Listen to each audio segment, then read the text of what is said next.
Hello, you are on the Laconic John channel. Now you will hear a retelling of the movie The Killer, Phoenix, Arizona. The FBI, together with a SWAT team, was carrying out a hostage rescue operation. They rammed into a house with an armored vehicle, breaking through a wall into one of the rooms. A gunman opened fire with a shotgun, but Agent Kate Macer neutralized him. Agent Reggie Wayne noticed something hidden inside the wall. Two decomposing bodies with plastic bags over their heads. The FBI agents rushed out of the house, many of them vomiting. Dozens of tortured victims were later discovered. The house belonged to businessman Manuel Diaz, but there was no direct link to the crime. The police prepared to open the basement garage, but just then an explosion went off, killing 2 officers. In total, 42 bodies were found inside, suggesting violent cartel-related conflicts. The problem was that such a monstrous crime had happened on American soil, forcing the authorities to launch an urgent investigation. FBI Special Agent Matt Graver began assembling a team for a classified operation, eliminating cartel threats. He recruited the experienced Agent Macer. Their main target was Manuel Diaz, a Mexican national working for the Sonora Cartel. They planned to get to him through his brother, Guillermo. Kate, determined to bring justice after witnessing the carnage, agreed to join the mission. Meanwhile, we meet a Mexican police officer named Silvio, living in the slums of Juarez with his wife and son. His wife is increasingly frustrated by what he does at night. Kate arrived at an Air Force base, where a plane and a mysterious man named Alejandro were waiting for her. Alejandro refused to reveal who he worked for or the exact nature of his mission. The team flew to El Paso, Texas, where they were joined by another operative, Steve Forsing. Forsing had already assembled a team of battle-hardened veterans from the war in Afghanistan. Soon, Guillermo Diaz would be extradited from Juarez back to the U.S. The handover was scheduled at the border, but suspicions remained that corrupt cops might try to sabotage the extraction. Alejandro kept to himself, later revealing he was once a prosecutor in Mexico, though what he did now remained unsettlingly unclear.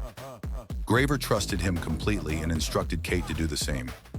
5 vehicles formed a convoy and headed towards Juarez. "This is real boots-on-the-ground action," Forsing remarked grimly. Once in the city, they were joined by Mexican federal police units, mostly heavily armed men in pickup trucks. The convoy rolled through the battered streets of Juarez. Kate saw 4 mutilated, decapitated bodies hanging from a bridge, a cartel's gruesome calling card. Forsing explained, "They always brutalize their victims like this." Kate also noticed dozens of posters of missing young women plastered on the walls. They eventually reached a prison facility. There, a man was shoved into one of the vehicles, his head covered with a jacket. Guillermo Diaz. The convoy began the return trip toward the border, immediately shadowed by a suspicious police car. At the border, a massive traffic jam had formed. Combat readiness was declared. Alejandro scanned the surroundings, spotting a car with 4 bald gangsters. Farther ahead, another vehicle full of armed men sat waiting. Alejandro and Forsing exited their vehicles, as did all the Special Forces operatives. They launched a sudden strike, preventing the attackers from even exiting their cars. The gangsters had no chance. The second group tried to resist, but was also quickly eliminated. A corrupt Mexican police officer almost shot Kate, but she reacted just in time. Guillermo was successfully transported to an American military base.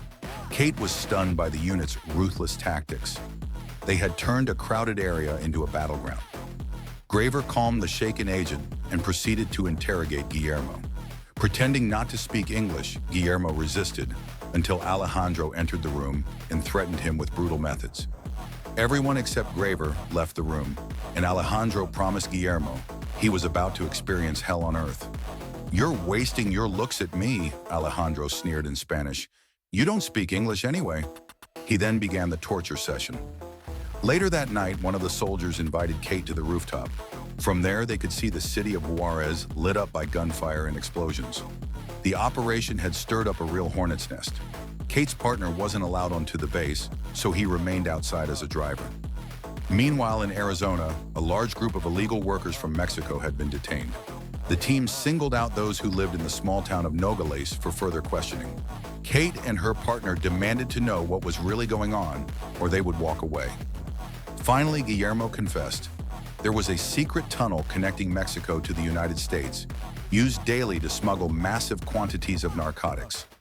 Their mission was to create enough chaos to force Manuel Diaz to report back to his boss, and thus lead them to Fausto Alarcón, the cartel kingpin known as the Executioner. Every day in Mexico, countless people were tortured and killed under Alarcón's orders. Back at her apartment, Kate reviewed dozens of horrific photos of Alarcón's victims. Through intelligence work, the team identified a young courier woman who had deposited $99,000 into Manuel Diaz's account, something she had been doing daily for 5 years. It was part of a massive money laundering operation. Kate also uncovered further financial trails leading directly to Diaz. Kate discovered an undeclared $17 million linked to Diaz. She wanted to arrest him immediately, but Graver didn't allow it. They didn't need him behind bars. They needed Diaz to flee to Mexico and cause a stir. Kate disliked how the authorities were twisting the law to suit their needs. To clear her mind, she went to a bar with Reggie. There, Reggie ran into an old friend, Ted, and introduced him to Kate, casually mentioning that Ted was divorced. After several beers, Kate and Ted ended up dancing closely. They later went to Kate's apartment, where Ted placed a colorful rubber band on the table, the same kind found wrapped around bundles of Diaz's drug money.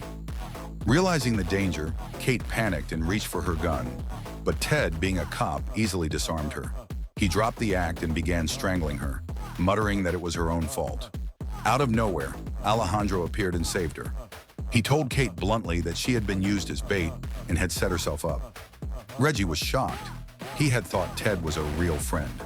Alejandro beat Ted up while Graver blackmailed him, threatening his daughter. Ted agreed to talk in exchange for his daughter's safety, revealing the names of all the corrupt cops on the cartel's payroll. Still shaken from the attack, Kate struggled to regain her composure. Meanwhile, the agents found a vehicle abandoned near the entrance of the secret smuggling tunnel.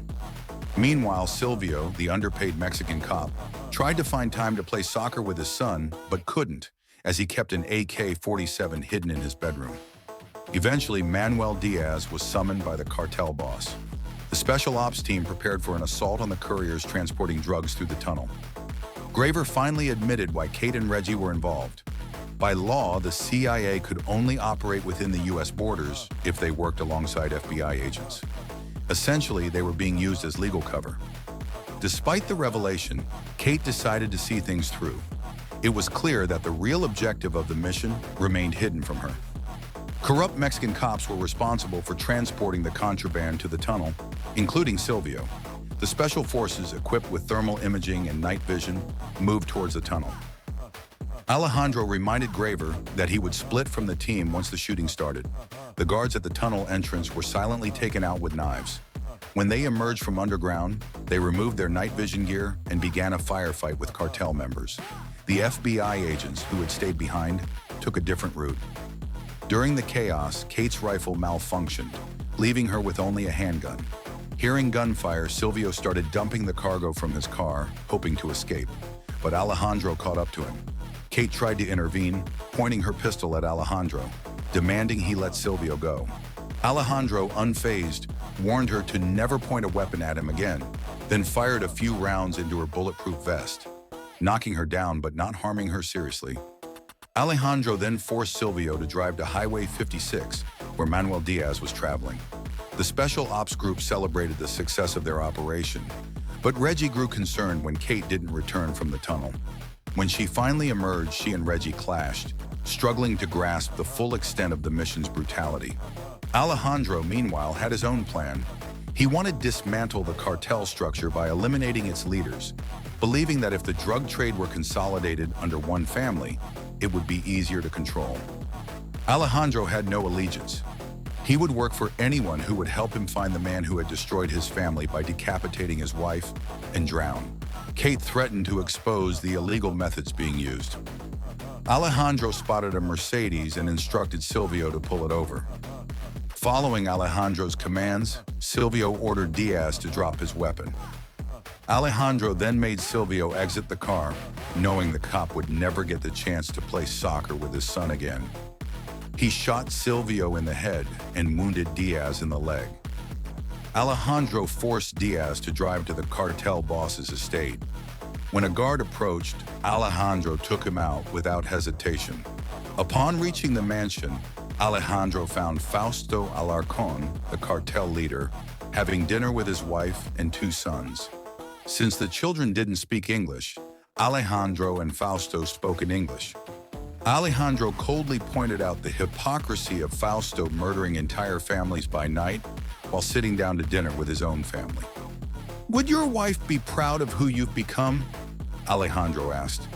"Nothing personal," Fausto replied, but Alejandro responded, "For me, it is personal," before gunning down the entire family.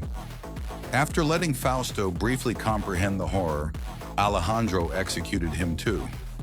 Kate, struggling to cope with everything she had witnessed, returned home.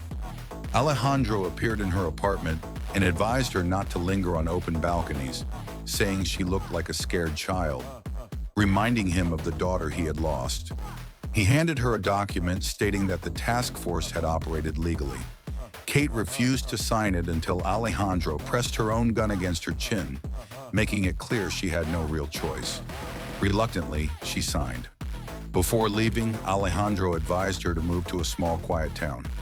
As he disappeared into the night, Kate, overwhelmed by fear and helplessness, stepped onto the balcony, pointed her gun at him, but couldn't pull the trigger. In the final scene, Silvio's widow watches her son play soccer. Gunfire can be heard nearby, but the referee blows the whistle and the game continues.